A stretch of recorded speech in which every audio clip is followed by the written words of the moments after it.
Roxo Media House. Jeff Wilson started covering the Texas Rangers in 2008, though he'll never forget 2021. Out on his own, he decided it was time to do a podcast, but his wheels were spinning until a nerd came along. There's no going back now. Welcome to the Texas Rangers Baseball Podcast. Here's your host, Jeff Wilson, and the recliner nerd himself, John Moore. Hey everybody, and welcome to the Texas Rangers Baseball Podcast, brought to you by Rangers Today. Today is episode number 42, and Brett Martin, a left-handed pitcher for the Texas Rangers, is going to be joining us later. But Jeff, first we got to get into this big league team, and what a great road trip they had. Just got swept by the Orioles. Not good. Yeah. This is bad. Well, it started out well. They had a chance to sweep Kansas City. They played well at against the Mets at New York, and so you're 3-3 after that. You're going into the Orioles, and you're thinking, man, this is a chance to Get a have a winning road trip, win a series, come back almost to momentum, and that just didn't happen. And it was three just pretty incredible losses. The Wednesday loss 2-1. All right, not a lot happened there, but Monday and Tuesday, a lot happened, and it. You can say what you want. The offense did well. The bullpen had a meltdown one game. Yeah, I tell you, not scoring in the 10th inning as a road team, you're just dead, and you got to do that. And Yep. It's just, I think if there's one thing that we've learned about that silly rule is if you don't score on the road, you're in trouble. Yep, you're in trouble Yeah. because the home team only has. Look, when you come up and if the away team hasn't scored, then you're playing small ball. You just got to get the one guy across. It changes the whole dynamic of the game. I understand why the away team probably looks to try to get more than one across because you're giving away an out when you have to. For sure the other team's going to get to come up and have one last chance at it, but not even moving them over somehow. I mean, Your job is to try to get a hit, but at very least, move him over. Yeah. And boy, they just didn't look good. Well, I'm not saying you have to bunt him over. No, but you got to get him over. Got to get him over. The hitter has to be able to know that, and no matter where you are in the lineup. I know that Tuesday night Jonah Heim led off the inning, popped up. Yep. That's a killer right there. You Absolutely. gotta move the ball forward. Right. Give the runner a chance to get to third base with one out, and then teams basically are willing to concede that run. Right. You're not going to see an opposing team move the infield in to cut off that run because they know they're going to get just as good a chance. Right. So you get the out, the run scores fine. That's what the Rangers have told their relievers. Absolutely. They expect that run to score. So conversely, you've got to score the run. And it's I think I wrote this the other day. It's currently the most aggravating thing in baseball when you don't score in the 10th inning. Yep. I just think that's drives everybody crazy.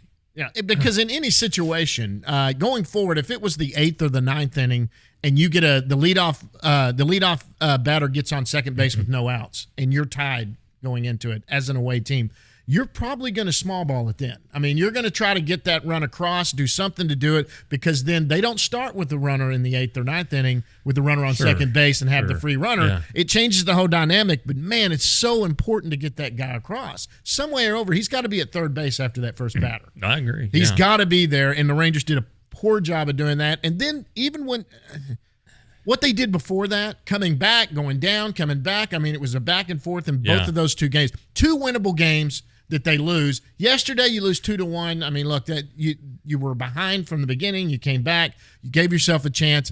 That's easier to swallow than what happened the first two. Yeah, I agree. And what happened in the 10th? They had to play a 10th because they couldn't get the last out in the 9th with Joe Barlow over my shoulder. Yeah, unable to lock down the save, and that's aggravating. I mean, Tuesday, you really hate it because Rude got outdoors, the one who tied the game. But big moment for him. And what was it that I saw from Stats Inc? The Orioles became the first team in Major League history to surrender either a tying or go-ahead home run in the 7th, 8th, and 9th inning and still win the game. Still win the game. I saw that. So that's how rare it is and how screwy it is, and what it took for the Rangers to lose that game. But you can go and look just throughout it. They were behind all 3 games early and had to fight back, had to claw back, and the bullpen Tuesday let them down. Which is uncharacteristic really for this team because the bullpen's been so good. It's a terrible series to go into the last homestand before the All-Star break when you have a chance to really generate some momentum. The Twins are good, but Mariners are playing well, but still not sold on them. A's are terrible. I mean, this road trip, this homestand was really a chance to do something good if you had done well on the road trip. Look, they're 37-43, so now they're 6 games under 500. 3-7 in their last 10. They've lost 4 in a row. There's big questions looming right now. Everyone's talking. We're going to get into some trade talk. I want to talk about that in a second. Garver, what's going to happen there? Yeah, sure. We don't know there. And one guy I wanted to bring up real quick. Love this guy. Rangers love him. Been leading off a lot, but Josh Smith is in a little bit of a funk. Yeah, and it's going to happen.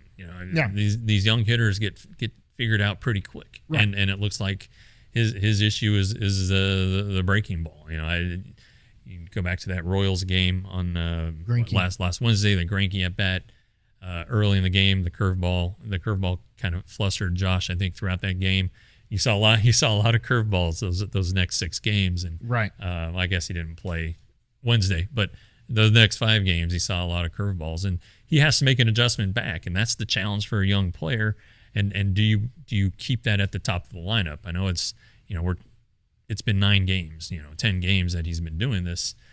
He does have a good eye. He provides a good at bat, but you're right. I mean, he's scuffling, and then you look at the numbers and kind of add them up, and if you want to give him a fair shake, great, give him a longer ride, fine, but you may have to do it in another spot in the lineup if you need to, you want to break out of this funk. Exactly. Okay, so let's get into some. Look, the trade deadline is August 2nd.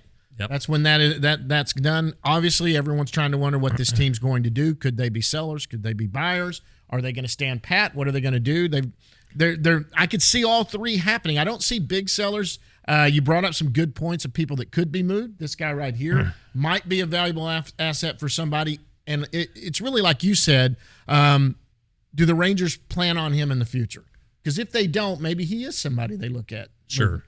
And, he's had the kind of production lately where he's an attractive guy, and he might be attractive to a team next year and would outbid the Rangers. So it comes down to, do you want to see a guy walk and potentially get nothing for him? Cole Calhoun was a great clubhouse guy. Absolutely. Very good defensive player.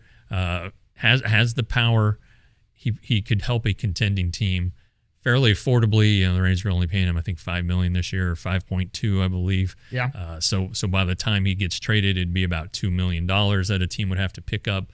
That's not bad. And if the Rangers ate some cash, maybe that enhances, makes for a better prospect coming back. But I think Garrett Richards has pitched well lately. He could help somebody. Matt Moore very clearly has been very good and could help somebody. So, and then the big one is Martin Perez, and $4 million. what a bargain he's been. He's going to be an all-star. But do you trade him? Because he wants to stay. I think you want him to stay. Right. I think if you're going to sign a pitcher in the offseason or 2, you would want him around. It's a place he wants to be. He's had a great year. Something has worked. Take a look at the last few free agent pitchers the Rangers have signed. Mike Minor turned into an all-star. Lance Lynn turned into an all-star. Cy Young, he was up for a Cy Young. Came 3rd that year. And Kyle Gibson turned into an all-star. So the Rangers are doing something right with these pitchers that they're kind of picking up. They're scouting well. They're seeing something that's going to work, and they're making it happen. And I just think that Martin would love to be here. I think he would be here a little cheaper. I think he's affordable. Although there aren't a lot of good left-handed starting pitchers coming up in the free agent market, so he might be the best of that crop. But I just think that it would be very difficult to trade him. Yeah, and if they do trade him, him coming back. I mean, that hurts him coming back, and once he's back out there. Although I know he does like it here, and he loves being here. One of the friendliest guys we talk to every time we ever talk to him. I mean, so I'd like to see him stay. I think he does add value, and I really do think the Rangers want to keep him. It's better to negotiate with him without having to negotiate with everybody else. Sure, if they could make something work. What you said about the other guys, I think Garrett Richards, when you talk about Cole Calhoun, it's funny that name gets mentioned. There is somebody right now that we traded last year that hasn't been doing well for the Yankees who might be looking for an outfielder. He's probably an upgrade right now over Gallo. Gallo's not, they're not going to trade him for Gallo. Rangers aren't going to do anything for a rental. But there's some other injuries this week, other outfielders that could be needed on some playoff contenders. He might be more valuable than you think. He's not going to bring a top 100 prospect. That's obvious. Right. But any flyer on anybody, it's a 40-man spot that opens up if he's gone to get somebody lower. He might be the most attractive, besides Martin Perez, who I just don't know that they're going to move. Yeah, no. And again, he's a veteran guy. He knows how to play. He competes, doesn't complain. And he has that left-handed power, and it wouldn't surprise me at all if they traded him. It does free up the 40-man spot in case they do what is another possibility. Try to make a Cole Hamels-like trade. Try to find a guy who's controllable for the next, let's say, 2 to 3 years, right when they think this window is going to open, and then they have the prospects to do something like that. Right. But they need a place to put them. So it's definitely possible, and I think they're going to be busy. I don't see them not doing a thing. I just, I think they understand that they're not going to contend. I think they knew that all along. I don't think buying was for a short-term piece was ever a consideration. I think even if they were in contention, I don't think they would consider it. I don't think so either. So it's going to be an interesting next 25 days. It'll be fun to watch. It'll be busy, but yeah, I don't think they're just not going to do anything. They have the prospects. They have guys who are going to be Rule 5 eligible. Right. This offseason who they're not going to have room for. Guys who could get dealt, guys who'd be attractive to other teams. Yep. So there's a lot of stuff in play here, and I just think the Rangers will be in the mix for a lot of things. Yeah, there's so many different ways they could go. I would say, when you're talking about Martin Perez, and if he is traded for anything valuable, this is my opinion, anything valuable to come back from Martin Perez, there's going to be one of those prospects dealt with him that could bring something back possibly. Other than that, yeah, he's not going to bring much back. Well, I think they'll say they've got to be bowled over, and sure.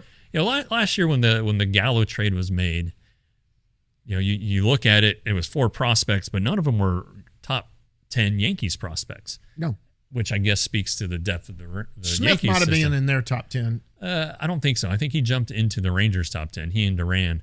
But that's also beauty's in the eye of the beholder. The Rangers got four guys who, 3 of them have been in the major leagues this year. Yeah. 2 of them are on the roster right now. One of them just jumped in the top 100. Yeah. So it isn't necessarily what you might think it is. It's what the Rangers scouts think. And look, their pro scouting department's been on fire. Yep. They really have, with the Gallo trade, the signings that we've talked about, on the pitching side with Lynn and Gibson and Minor, Perez, pro scouting. If I know a lot of people give the Rangers crap about their draft history and their amateur scouting, but their pro scouting's been great. Yeah, you can't argue with it. And, so let me ask you this: is Garver going to get the surgery? Do you think so? Yeah, I do. I know he had a decent road trip. He talked to you about he's just ready to. Yeah, he wants to catch.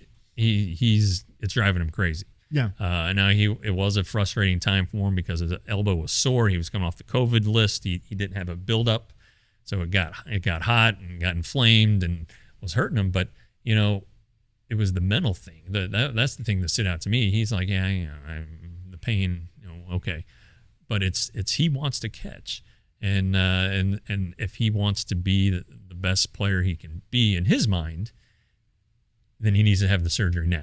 And I think he has thought this through pretty hard. He's now gives him a little cushion in case there's a complication or a setback, and that's what I think is going to happen. Which then you bring up Sam Huff for the rest of the year, and that's what I would do. Yep. Because there's at bats then. Yeah, there's at bats then, and because the DH spot frees up, you'll be able to get Sam at bats. But then it brings into the offseason into spring training next year. You have 3 really good catchers. Right. Do you try to trade one of them? Does Mitch Garver get non-tendered? Yeah. Can you non-tender an injured player? I don't know, but it's do you try to trade him? And because Jonah Heim, he's flirting with an all-star bid. Ken Rosenthal today announced his, and every year he does his all-stars. He had Jonah Heim as the second American League catcher ahead of Jose Trevino. So which is pretty interesting if you're a Rangers fan. Yankees hate that, but the Yankees are going to have a lot of all-stars, and that's probably why he goes that way, is because the Yankees are probably going to have a number of, and you got to hit one for every team, or that's what they. Yeah, I still think it's going to be a close call on Jonah, just because it would be on the players' vote. How do these players vote? Do they go, oh yeah, I know that guy, he's good. I don't know Jonah Heim, or do they look at stats? I mean, how do they get a stat sheet like, oh, home runs, Jonah Heim, WAR, Jonah Heim, OPS, Jonah Heim, or do they just go like, oh yeah, that's my boy, or just name recognition. Oh, he should be on the All-Star game, and with Salvador Perez hurt, I guess that kind of throws all this into the air. Absolutely. Okay, so look, and one thing before we get out of here, and we can, one thing we're talking about too on the trade deadline, there are some attractive left-handed bullpen arms the Rangers have. Matt Moore is one of them, obviously with Brock Burke, and then you have who we got coming on here in a little bit, Brett Martin. I hate to bring that up as since we're having him on here today, but Brett Martin. I mean, look, there are some people looking for left-hand arms out of that bullpen. Yeah. The Rangers have 3 good left-handers in their bullpen that could also be someone that could be moved. A couple of them are controllable. Matt Moore would be a rental. Yeah. But anyway, going from there, I think the frustrating part for this team and going into the second half, and maybe you tell me what you think, there are 2 open rotation spots in this big league rotation. I don't care what Otto did last night or what Howard did the other day. Those spots can be seized. Is there anybody that's going to do that? I don't know. Right now, what is it? Possession is 9/10 of the law. So you gotta think it's Howard and Otto right now, but they gotta perform. I mean, if this thing's going south, and it is, and if I still think Cole Winn is going to get a shot at the major leagues this year, and he has pitched well the last couple 3, 4, 5 times out. They need to get going, Otto and Howard, and it's definitely going to be after the All-Star break. Otto's been frustrating because he's walking a lot of guys. Howard is frustrating because he was in the trade, and people were upset that Hans Kraus was traded away. Well, Hans Kraus has been hurt all year, so it's I don't know. I have an analogy, but it's not a very kind one to these guys. But right now it is wide open, I think, and they have a chance to seize it, or they have a chance to get overtaken. But again, the AAA guys have to do it right too. And if Cole Reagans can do well, he's a 40-man candidate because he's Rule 5 eligible. Right. Coleman's Rule 5 eligible. So it makes a lot of sense to get these guys up. Right. And on the 40-man now, because you're going to protect them anyway. Right. So get them up and let's see what they can do. Yeah, and I think of the 2, I think Howard actually has big league stuff if he can ever harness it. He's got some good stuff. He got some swing and miss. And their Otto, though, has been steady all year. He's never going to be he's always thought of as a back-end rotation guy. Anyway, he's performed adequately, but boy, he does have his blow-ups. And then he'll like the other night, he went 5 innings with 5 Ks, just 1 earned run. That's not bad, but he didn't look dominant, or he didn't look like, he had some scuttling there even in those 5 innings. Well, the 2 runs that Oriole scored, and the infield single, and Corey Seager threw the ball away, but the 2 runners were on because of walks. Yep. And they just come back and get you. Yep, they always do, and that's what tends to kill this team is walks. Yeah, sure. Or if you hit a guy with the bases loaded, that'll kill it too. They were dead anyway. Yeah, they were gone anyway on that one. They weren't going to get that. So you know what? Is there anything else before we get Brett in here? No, I think we're good to go, man. Okay, and we're not going to trade you, Brett. So all right, we're going to get Brett Martin in here right after this. Left-handed pitcher Brett Martin will join us right when we get back.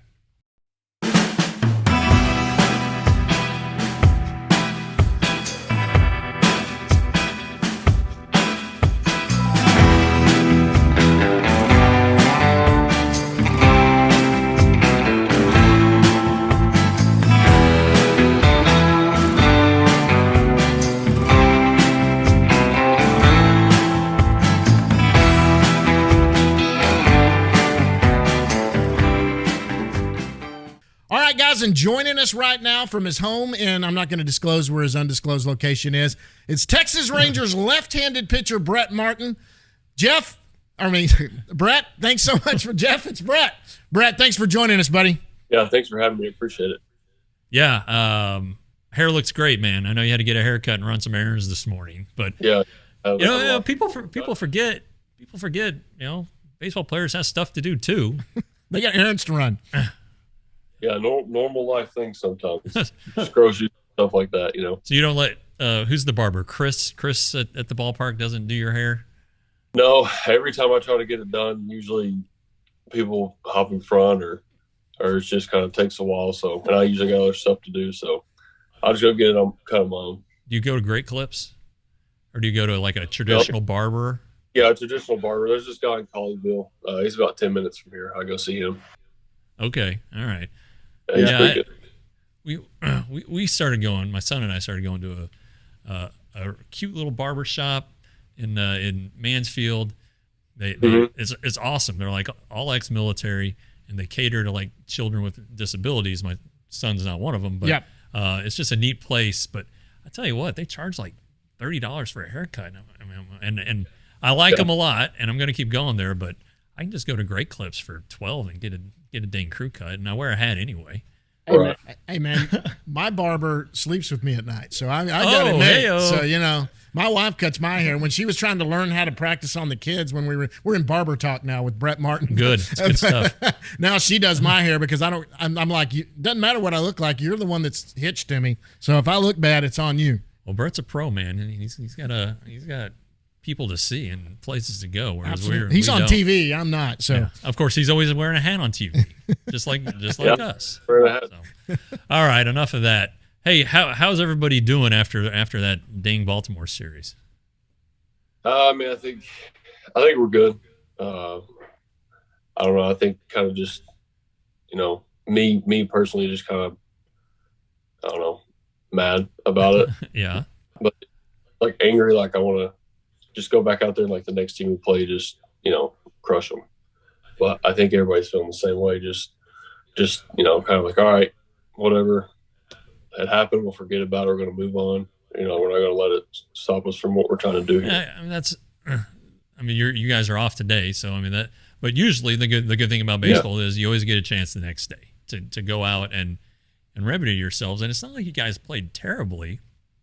It just seemed like there was some weird stuff that went on, especially Monday and Tuesday. So, and that's is that kind of the collective thought is, oh gosh, that's weird. That's not going to happen again. But at the same time, it's like, God dang it, that happened.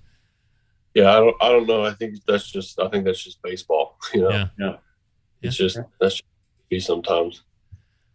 So how are you feeling out there? Your numbers are looking sharp. You're pitching a lot. It seems like. How are you holding up so far? Feeling good. Actually, yeah, I've been feeling good. Just I've been appreciative of the opportunities that I've been given lately and been situations I've been put in, and just trying to help out any way I can. But just kind of in a little bit of a groove right now, and hopefully can stay that way for a while. So we'll see. I was looking up some numbers as far as left-handed relief pitchers. Like the last 3 years, you're top 4 or top 3 in appearances in the American League. Really, I didn't know that. That kind of speaks to how much you work, and how do you do it? How do you go back to back? How do you go 3 out of 4 days? Hey, I know there's a lot of work that nobody ever sees that makes you able to do that, but how do you do it? Just got to make sure you're just staying on top of all your stuff. I was fortunate enough when I came up, I had Sean Kelly and Jesse Chavez, all those veteran guys around. So I could ask them a lot of questions. I saw them pitching back to back and doing the things they were doing. And Chavez always told me, he was like, the best thing that you can do is just like have a good routine, stick to it every day. It's going to get monotonous and boring sometimes, but you just got to do it. Yeah. And he's still make sure you're doing your stuff. And he said, you just got to be like durable and dependable. He's still going. Make it a while, and played for 12 years now, something like that. He's Braves. I went to a Braves game with my family last month, about a month ago, and they brought Jesse Chavez in, and like the crowd went crazy. And he's a cool dude. He's a great teammate. And I remember, he bought you guys the robes, and always had his little scooter, and just seemed like he was found a way to keep things loose in the monotony. Yeah, he was probably one of my favorite guys I've played with so far. He's awesome. Yeah, but so how do you overcome the soreness? I mean, I'm it's not easy to pitch. I mean, it's a power movement. Every pitch is a power movement. And you're going to be sore. Even if I'm assuming even if you throw 10 pitches, you're going to be sore the next day. You just work it out. You mind over matter. I mean, the Rangers have given us so many different recovery things in our clubhouse. It's unbelievable. So I mean, we really have anything at our disposal. So being able to use stuff like that really helps a lot. It's just like I said, like just staying on top of it. Taking care of your body, doing what you can. There is some mind over matter. You're not always going to feel good. But they might need you to go out there and get one out and just kind of, suck it up and just do it. So among the things is the massage therapist, Raul Cardenas. He seems like a very popular guy. It seems like there's always a long line to get on his table. And does he do the stuff with the cupping? Yes, he does. Can you explain what that is? Because you see that marks on him. We'll see you guys with like circles. It's like little planets, little Marses on your all over your back and your shoulders. But what is the purpose of that? The way it was explained to me, and I'm completely wrong in this, but I think it pulls the bad blood and like the lactic acid to the surface, and new blood can rush in. So it kind of just helps get rid of soreness. I mean, it doesn't feel the best while you're doing it, but once you're done, like the next day, you feel pretty good. Back when you were still in high school, you might have even been in doing the math. You were probably in junior high, but I hurt my back. This was in 2009, and it was a stupid weightlifting accident. I ended up breaking a vertebrae. I had to have some physical therapy, so I go in to the guy. His name is Marty Stajahar. He used to be the Rangers trainer back in the 80s and 90s. And then he was like, well, hey, why don't you go over here and get a massage? I was like, all right, great.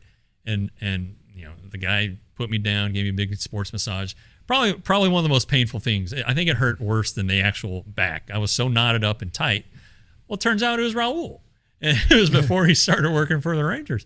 And so like his first year, I was like, hey, you've worked on me, and it was awful. So go pitch. Yeah, but there was no cupping technology back then. But Raul's good, man. Raul is good. Yeah, he knows what he's doing, man. He does a really good job. I mean, yeah, owe him a lot for keeping me on the field and everybody else. He does a good job. So one thing I've always wondered, what's it like during a game? I mean, you guys are out there, I don't know, first, second, third inning, watching the game. What's it like? I mean, it seems like you guys will get up and stretch and get ready at times, but you're also just sitting there watching ball. What are you guys talking about? I don't know. Sometimes we try to keep it light for the first few innings. Just talk about whatever. Pay attention to the game at the same time. But then fourth, fifth inning rolls around, everybody starts to kind of get up, stretch, move around, do their routines or whatever.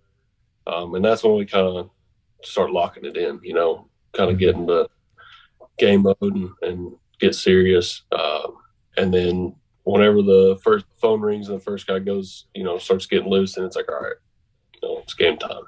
And then from there on out, we're all just completely locked in. So I think it's good to keep it light because, sometimes the situation of the game, like, could be a lot of stress or whatever, maybe from the night before, I don't know, but just keep it light down there for a few innings, just kind of, have a good time and relax. Do you have a favorite bullpen? Like a place that in a visiting ballpark that is, I don't know, close to the fans, like Seattle. I think they're probably, I think they'll give guys a lot of grief when you're warming up. But is there a place that stands out? I mean, yeah, Seattle actually kind of does, because I don't think there's any other bullpen where they're like they can probably reach out and touch you. Like there's just that bar that goes across, and that's it. Is it? They're right. I mean, it's pretty cool, especially like when they have a pretty good crowd and stuff. Like the atmosphere is really cool. I mean, they they wear you out. But I like it. What about Oakland? Because the Rangers have a very infamous moment. The parking lot, isn't it? They just go in the parking lot in bullpen history. I don't know if you know about what was it, 2004, when Frank Francisco threw a chair into the crowd and there was a little melee. I know Oakland rarely has fans, but is Oakland and the bullpens on the field? It seems like that's a unique one. Yeah, it's just different. But I mean, it's just Oakland. It's just kind of how it is, I guess. But it's one of those things like you just kind of used to, and it's like, man, it's just something different. Yeah, it changes it up a bit for sure. But I mean, it's not the worst thing. It's definitely the shortest jog for you guys. There's no doubt. That's a good thing about it. So you kind of get your trade-offs here. It's you can pretty much walk in and still have the same amount of time if you wanted to. Right. Yeah. I said. All right. So are you kind of get into your history a little bit? You were a former starter. You were drafted as a starter. When did you know that the bullpen was for you? 2018. Started. I mean, I posted a 7 ERA on the year. That was my first year in AA. I just kind of struggled with mostly getting back into counts. I couldn't lay my break a ball or change up or anything like that, so I'd have to throw a fastball and it'd get hit a lot. So I kind of wanted, and then at one point I asked to go to the bullpen just to switch it up, maybe only come out and worry about 1 or 2 innings and see what happens from there. Because usually like the first time through the order as a starter would be okay, and then that second time is what would get me. But instead, like I could try to go out there and actually throw my curveball for a strike and work on a few different things, and it ended up working out pretty good. Yeah, going into 2019, I'd asked if I could just come in as a reliever and see how it goes for maybe like half the year. And then if it's not going good, whatever, or maybe if it's going good enough, I go back to starting. I don't know. But I ended up feeling really comfortable in what I was doing. I ended up, figuring out my curveball, my slider and stuff, and then figured out how to throw those for strikes. And then just something clicked for me. And so I'm really comfortable where I'm at. And I don't think I want to go back to starting. Well, you had that really good spring that year. You had a really good spring and opened eyes. And I think that has kind of catapulted you to where you are now. And again, it seems like, there aren't many guys who work more than you. So, no kidding. Good job. Thank you. Appreciate it. Yeah. All right. So this is kind of our standard format here. I ask like baseball stuff and barbershop stuff, whereas John will ask some more baseball stuff, but a little lighter stuff. We're gonna get turn over to John here. Yeah, we're gonna get to know Brett Martin now, right? So, all right, you grew up, you were born and raised in Morrisontown, Tennessee. You went to Morrisontown East High School, is that right? Yes. Okay. Did you play any other sports in high school or growing up? I played basketball growing up until I got to high school. I just didn't love it like I did baseball. So I just played baseball through high school, but I played with my dad in a men's league, basketball, just for fun. It was awesome, but yeah, just no. After middle school, it's just baseball only, pretty much. Well, I mean, so you grew up in Tennessee, so there was no football. Oh, there's football, but I just didn't play. I didn't like it either, and I'm a skinny dude, so I probably would have got broken in half a good bit. All right, so you ended up going to Walter State Community College, which is there in Morrisontown, right? Yes, it is. Did you have any other schools? Did you have offers from any other schools or any place you thought about going? Well, you started at Tennessee, right? Yeah, I went to Tennessee first originally. Okay, so you went to Tennessee, and what, the first season? No, for just a semester. I graduated, and they had a walk-on position, and that was kind of my dream school, so I went. Went for a summer semester and a fall semester. About halfway through our fall games, I had tendonitis in my elbow. They shut me down for a little bit, come back, and started throwing again. It was still feeling the same. So I talked to Serrano about, like, what was the plan here? What was I going to do?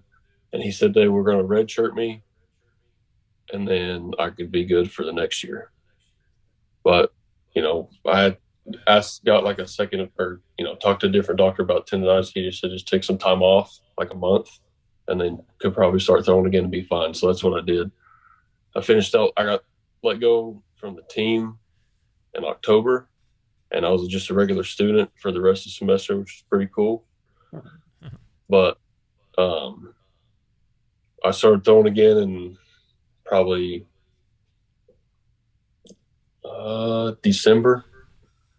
late December probably, and then transferred back to Walter State to play, and just kind of took off from there somehow. I think I just built up some arm strength. Mm-hmm.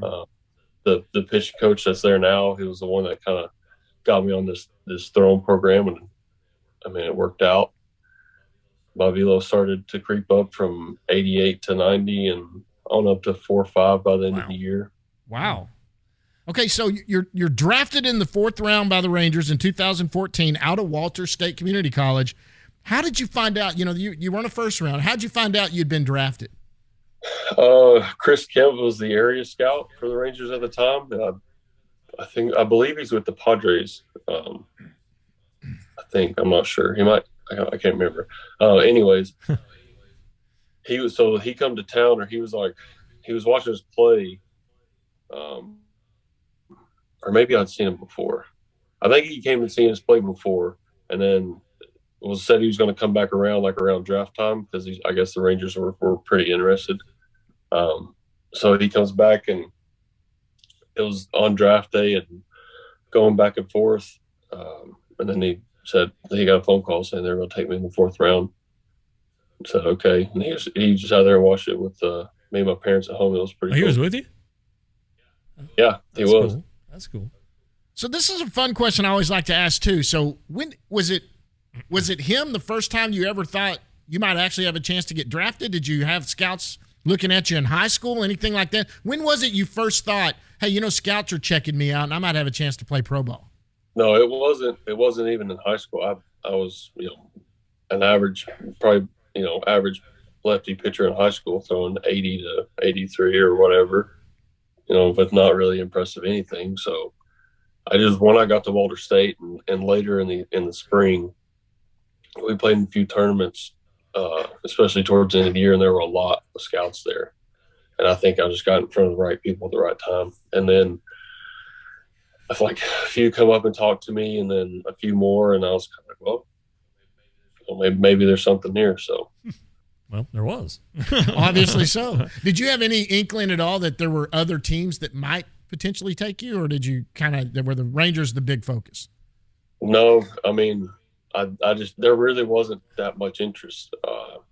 Honestly, the Rangers are the ones that really had the most interest, and I didn't really talk to any other teams. So. Okay. Do you remember your trip to Arlington and the introductory press? I don't know, it was a press conference, but we talked to you guys in the dugout. Do you remember that? Mm-hmm. I remember it very distinctly. Yeah. because 2014, the first round pick was Luis Ortiz.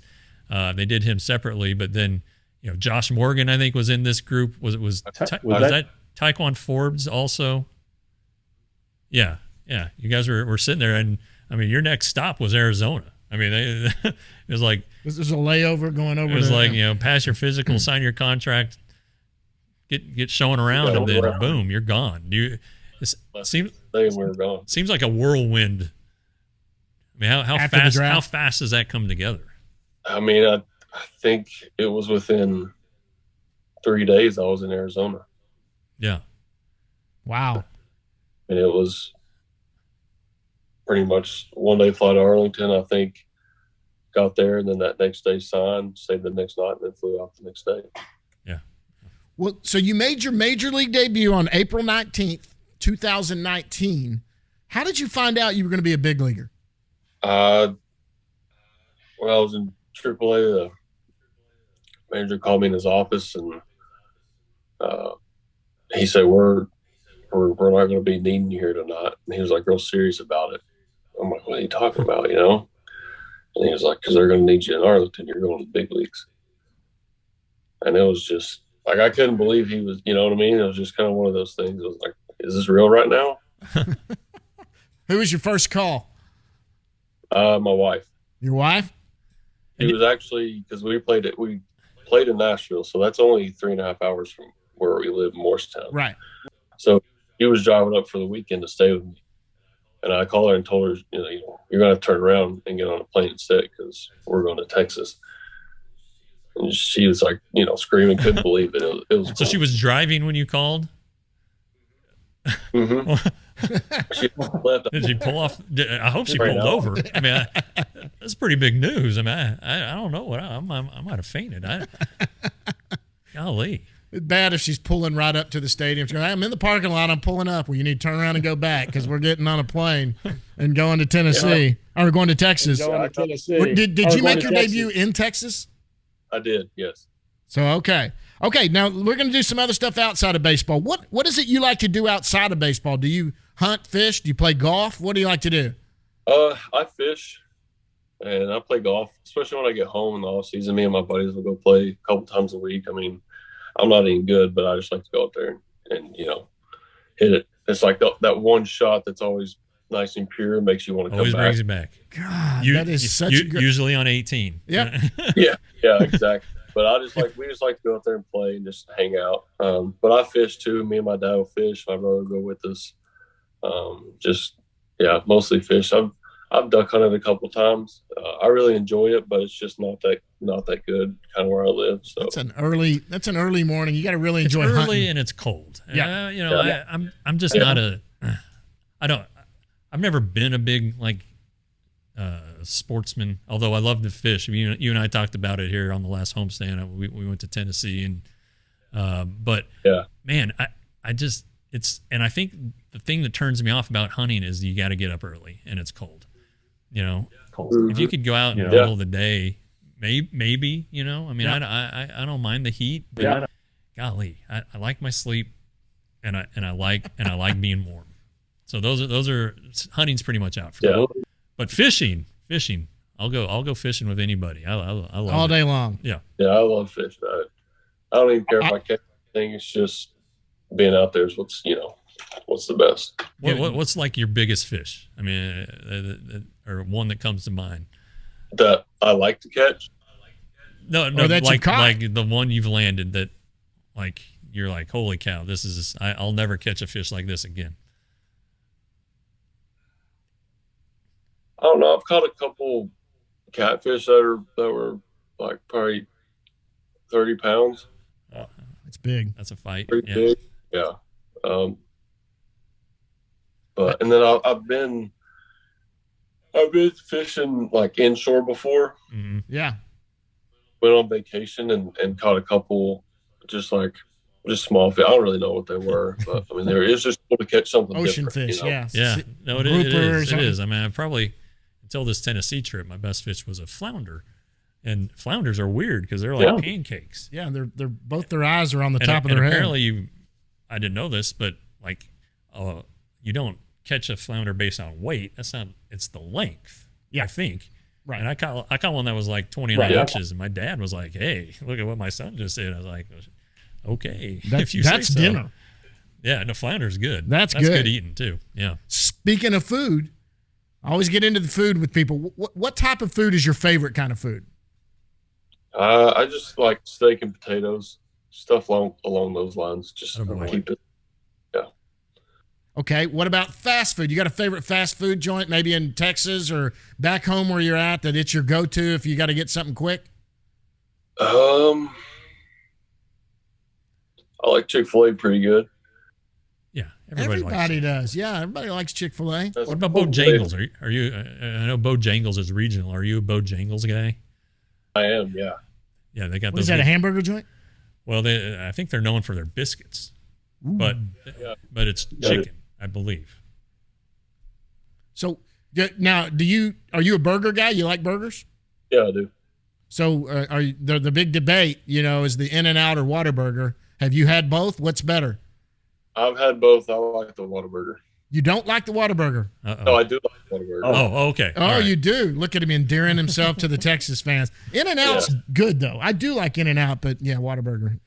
Now, here's something that people probably don't know about you, which might spoil John's final question. But you are diabetic, and how do you? I mean, you got to monitor that diet pretty close. Yeah, I do. I actually wear this patch on my arm. It's a Dexcom, so I get shoots readings to my phone, and I can see it. And it'll tell me what my sugar is, if it's going up or down, or if I'm staying level. And I have a receiver that I keep in my pocket actually during games, so I can look at the same thing and know exactly where I'm at. Where as before, I used to just prick my finger, and it was like, okay, in the third inning, I would always get up and check. Well, if I'm low, I got to eat something to get it up so I can go pitch. Mm-hmm. Right. It might have to be quick in case something happens in the game. You know what I mean? So it's kind of like that stress of like, well, I got to hurry. Instead of I can pull it out and look at it and be like, okay, I need to eat something now, or vice versa. So since I've been wearing this, it's been a lot easier. If you need to eat something, what do you eat? You need a shot of something. So what is it you eat before you go pitch? Power bar? No, we have these like, they're called hot chews. They're just like these. Oh yeah. They're Japanese candies. Yeah, I'll eat some of those. Or we have some other, like just the fruit snacks. Those usually get it up pretty quick. Okay. All right. Yeah. Okay. Last food question is your favorite home cooked meal, and who cooks it? Mom, grandma, your wife? What's your favorite your go-to when it's like, I want my favorite home cooked meal? What is it? Y'all are gonna get me in trouble. Uh-oh. I don't know. That's hard to say because like each one of them cooks the best of whatever I've ever had. It's like it's hard to pick. I don't know. Oh, you don't want to get in trouble. You're going straight politics here. Yeah, I'm not trying to. I will say, my grandmother's breakfast is probably the best I've ever had. You can't go wrong with breakfast any time of day. What? Yeah. What is it? What's in this breakfast? So we got eggs, bacon, biscuits and gravy. They make their own jelly, like strawberry, apple butter, whatever. So it's really good. There's usually, they might do like a little like pork chop on the side, just a small one. Just all kinds of just different stuff. All right, so we've had this conversation before on previous episodes. Breakfast for dinner, yes or no? Yes, all the time. Absolutely. Oh, yeah, absolutely. Good Lord. Yeah, if you don't do breakfast for dinner, something's wrong with you. Brett Martin is from Tennessee, but he is a Texan now. He likes Whataburger. He likes breakfast for dinner. I mean, he is endearing himself not only by his prowess in the bullpen, but the food choices that he is making. All right, the last one, and you may have heard of it. Real quick, I got to ask you this. Said your nickname is Joey Sieves. What is that? So when I was in high school, he was the pitching coach at Walter State, where I ended up going in college. Okay. And I went to him for pitching lessons, and he gave me pitching lessons all throughout high school. So I knew him from the time I was 14 years old or whatever. Right. And even after 2018, after that offseason, or after that season, the offseason, when I went home, we linked back up again and we talked for a while and kind of got some things figured out. So he's always been somebody that's been there for me, especially in a situation like that. And he was basically just saying, you got to get back to your roots and just, do what you know how to do. But and other guys started calling you that because you always referred to him, or? No, long story short, he ended up passing away like a week after we had met up that offseason 2018. So like meeting him when I was real young, like him giving me all those pitching lessons and pretty much like guiding me through baseball. I really truly believe if it wasn't for him, like I don't think I'd be pitching in the big leagues. Like he really helped me out a lot. That's nice. So it is. He passed, and we got to do Players Weekend. And so his wife and their son actually got to come to Chicago to the game when we wore those jerseys. Okay. So it was really cool. Wow, that's very cool. That's very cool. Okay, last thing, and it may have been the diabetic that you said, but it's one we ask everybody. We'll give you some of the examples. It's what's something that nobody knows about Brett Martin. Jack Leiter cannot stand peanut butter. Davis Wenzel got his finger cut off when he was 4. Well, he knows. I'm sure he knows about Brock Burke and the sleepwalking. You know about the sleepwalking. I discovered that, and that became a big deal. So, what is something that nobody knows about Brett Martin? I don't know. The wife usually is somebody that knows how to answer that question. Yeah. Yeah, I'm trying to think of what she would say. This might not even be possible, but I don't like avocados, and I think I'm allergic to them. But my wife says that that's impossible. What's wrong? No. Okay. I agree that an avocado is an acquired taste because I used to despise them. I don't know. Every time my throat gets scratchy, but my wife thinks I'm lying. I avocados, and I think that's people. I mean, I feel like everybody loves avocados, so maybe that just makes me an outlier. I don't know. So if you go probably that, I guess. You go get Mexican food, you're not getting the guacamole. You're getting the queso. No, I'm not touching it. All right, I like that one. That's a pretty solid one. I can get behind that one, especially with as big as the avocado is here. No kidding. Hey, I got to ask this one real quick before you get out of here. But a lot of baseball players, we talk about this all the time. They're big eaters. How many calories are you shoveling in a day? Are you a pretty big eater? Yeah, I mean, with the diabetes, it kind of depends. I'm more so looking at carbs instead of calories. So yeah, I just kind of go off. That's a little different for me. But I mean, I still have a fairly normal diet. I mean, it's not like I have any restrictions. I still eat pretty much whatever, but just got to keep away from certain things. Right. Like avocados. Like avocados, apparently. Yeah. Well, an avocado's got 250 calories. I don't know about the carbs, but I know about the calories. They scratch his throat, though. Yeah, we can't have that. Or him and his wife does not think he's telling the truth. I believe you, Brett. I believe you. All right, Brett, anything else before you let him go? No, just, I know it's an off day and you guys don't get a ton of them. So thanks for stopping down, especially at lunchtime. I mean, it's really, really appreciate you coming on. Yeah, no, I appreciate it. I had a good time. Thanks for having me. Yeah. All right. We'll see you out there tomorrow, Brett. Have a good series this weekend and the homestand before the All-Star break. Appreciate you coming on. Yeah. Thanks, guys. All right. All right. That's Brett Martin, left-handed pitcher for the Texas Rangers. We're coming back with Down in the Bus Leagues right after this.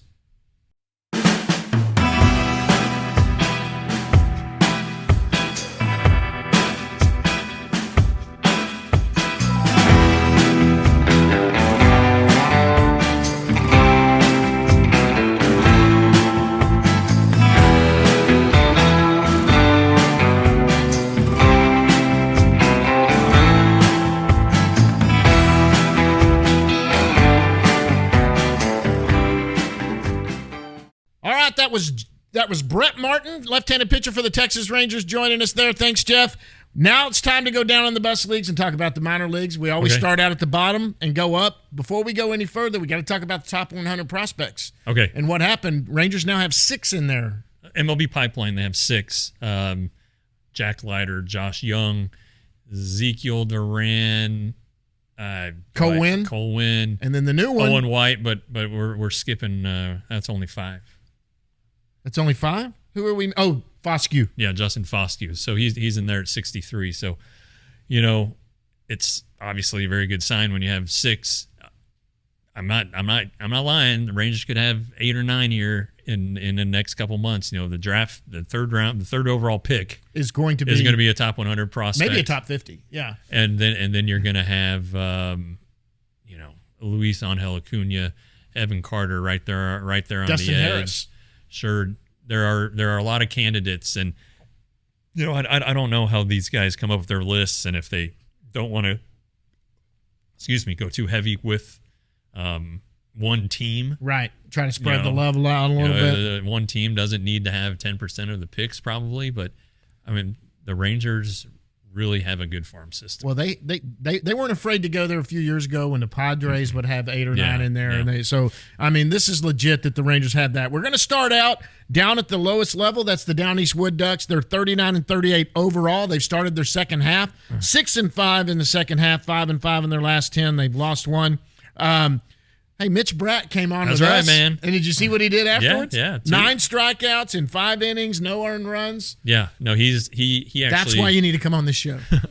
He made the MLB Pipeline, did the hottest pitchers in every organization, and Mitch Bratt was the choice. Yep. Which considering how well Owen White has been pitching, that's speaks volumes to what Bratt's done. He's his last 24 innings, I think he's given up 3 runs. I mean, I might be off a run. It's a 1.13 ERA. Right. I think it's 30 strikeouts and like 6 walks. I mean, it's something ridiculous. Yeah. And that Wood Ducks team has played a lot better here. Let's say the last 3 weeks, they've gotten the record above 500. Yep. And it's pitching. Yep. Because there are other guys down there who are really good. Winston Santos, Jose Correal. I'm sure I'm leaving out people. Josh Steffen. Larson Kindrich has moved up. Right. That's a pretty good pitching team. I got one name to talk about that he's kind of flying under the radar. He's somebody I've always had an eye on. He is old for this league, and that's Ryan Garcia. Yeah. And Ryan Garcia has started 2 games. He's pitched 13 innings. He's got 22 strikeouts, and he's only got a 2.03 ERA. He is older for the league. But that guy had something coming out of college. Well, he's older for the league, but he's like really inexperienced. I mean, exactly. His experience level is right there with those other guys, if not lower in some cases. Because of the injuries. He pitched two games, I think, in 19 after he was drafted. Elbow flared up. They've tried to rehab it in the offseason. He needed Tommy John the next March of 2020, and then 20. So he was, that season was lost. He had some oblique issues last year. Cost him the whole season. So he is older. He's a junior when he got drafted out of UCLA, but experience-wise, he's not. He's on the lower end of that. But you're right. He does. It looks like he needs another challenge. But the Rangers need to be gentle with him because of the injury history. Maybe at the end of the year he gets a bump to high A Hickory. But right now, I think he just needs to be where he is. He needs to be getting innings. Yeah. He needs to be pitching is what he needs to do. As far as hitting goes, I mean, still the one guy that's done well all year is Osuna. Like you said, he's a little bit older too. Coming out of it's weird because he's a lot younger than Ryan Garcia, but he's got a lot more experience. I mean, like the experience Played level in the for Mexican that league, league, pro ball. he probably needs to be at Hickory at the end of the year. Yeah, he probably does. Hickory, speaking of, 43-34 overall. They're in the second half. They're 5-6 in the second half. They're 4-6 in the last 10. They've lost 2. Vanasco went last night. He gave up 4 earned runs in 5 2/3. He did strike out 5 hitters. Larson Kindrich, he hasn't been bad since he's been up there. Right. And you got to talk about the guys that are potential top 100 prospects that are there, and Acuna Jr. Not Junior, just Acuna. Acuna, and then Carter also. Yeah, both. I think Acuna turned 20 in March. Carter turns 20 in August. Right. So these are young guys. Acuna has, he played the full year last year at Down East. I think he led the organization in the minor leaguers in at bats. So I would think that he might have led the whole. Nah, probably kind of had more at bats. But anyway, I'm just saying he's got some experience, and he is kicking butt and taking names. Yep. You look at any facet of the game, he is solid. You know, he hits for average, he hits for power, he steals bases, great defender.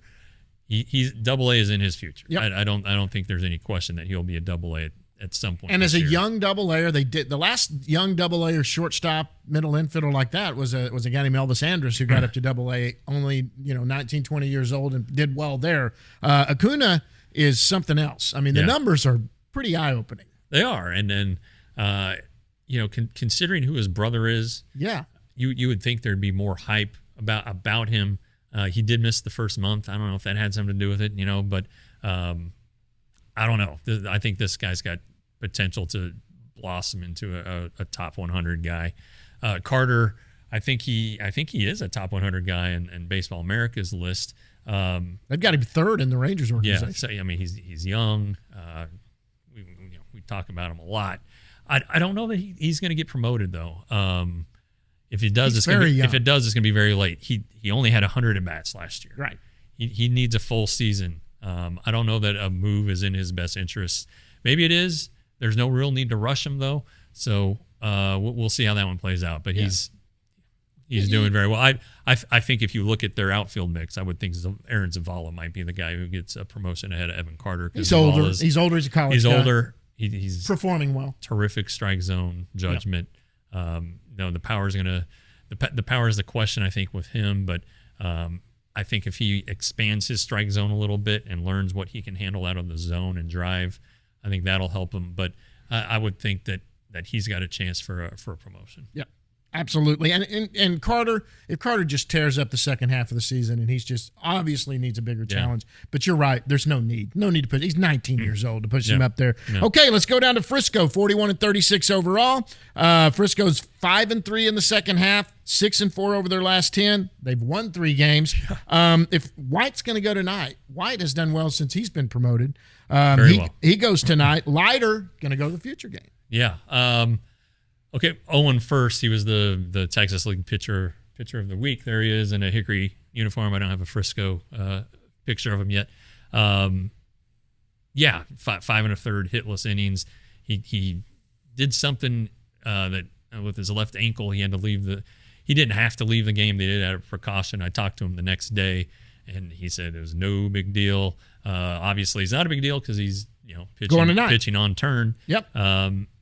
He said his fastball command was the best it's been this season, and it's not just a fast. I mean, it's a fastball, but like he can put it where he wants it. He can move it. It's just a different fastball, and upper 90s fastball. Yeah, and he has the 3 off-speed pitches are productive pitches. They're good pitches. Could they be better? Yes, and they'll have to get better, I think. But at this point with him, I think it's just tweaking things right now. You don't want to disrupt it. Leiter futures game. I think the rosters just came out, and my eyes might have been fooling me, but I think he's the only Rangers player, which is a little surprising. Adrian Beltre is going to be the hitting coach for the American League team because it's right down the street from his house, Dodger Stadium. But that surprised me a little bit. I thought Acuna might get on that team, but and honestly, Leiter surprises me a little bit. I know he's got a name recognition and number 2 overall pick last year, but he hasn't been great. Walks have killed him. While he's farting around. I don't say he's farting around, but while he's trying to learn the league and learn professional baseball, and he is coming off this arm fatigue thing, and it surprises me a little bit that they want to let him go and throw that inning. Last year, Cole Winn and Cole Reagans went, and it took Cole Winn out of his turn, so they went gentle with him. They pushed him back. They just let him throw an inning, and then he got COVID, and so that kind of disrupted his second half and his innings total. Right. I don't know. I'm not saying that's going to happen with Jack Leiter, but it just seems like I understand why he's getting the pick, but I also think it might not have been the best choice from the Rangers' perspective. No. And the Rangers have a hand in it. It's not like just some MLB god is saying, but right. Almost surprised me a little bit. Yep. And Acuna is, he could play for the way they normally split that up. Well, it's by league now. It is by league. It's not world in the United States. Okay, so now it's back to the by league. But that one, I was a little surprised that the Rangers didn't at least have a second player. There's another name at AA that he's kind of a forgotten name. Look, he's a college guy. He's an infielder, Biggers. Yeah. Who's hitting 330, 8.818 OPS. He's got a home run. He's only had 108 in bats. Yeah. Kind of late to the game. Was he injured? I think so. Yeah. Yeah, but look, he was a good college player. Really good player. Coming out of Arkansas. Just a name to watch. Might be included in some sort of deal. That's a guy. God, you keep hitting a AA like that, putting the ball in play and doing that, there might be a role somewhere on a big league team. He's never going to be a starter, I don't think, in the big leagues, but might get a swim at some point. Could be a good add-in. Yeah, he's a middle infielder. He does a lot of things right. Do Rangers have middle infielders? I don't think so. But he does a lot of the things right. He plays the game the right way. He plays hard. Will stretch a single into a double. Fires up the rest of the team. Always seems to be one step ahead. AA Frisco, they love him, and there's a lot to like. Maybe he's a lot like Ryan Darrow. I don't know, but it seems like there's kind of similar players. But yeah, and Kellen Strom's another guy. Yeah, who's come on. He's hit everywhere he's been. He's had a very long. He's in the middle of a long on base streak. It's over 20 games. They're another college guy. He struggled early, but he's picked it up, and you just never know with guys. And I'm telling you, if you want to go see some big league players and don't want to go to the big league field, go out to Frisco. There are some future big league players playing there. Yeah, it's very hot. Yes, it is very hot. But I went out there Saturday night on a whim to talk to some guys, and it was smoking hot. And we actually had to leave in the second inning, and our dogs got into a fight. And my wife called me, and one of the dogs was bleeding, but she couldn't find it. So she was like, "Can you come home? We have to take a dog to the vet." It was not the new dog. It was the two old ladies who were getting into it, and so we only got to stay till the second inning. But we were there, at 3:30. Watched Cody Bradford throw a bullpen. Saw Jack Leiter play catch for the first time after his 3 days off. So it was always a worthwhile trip.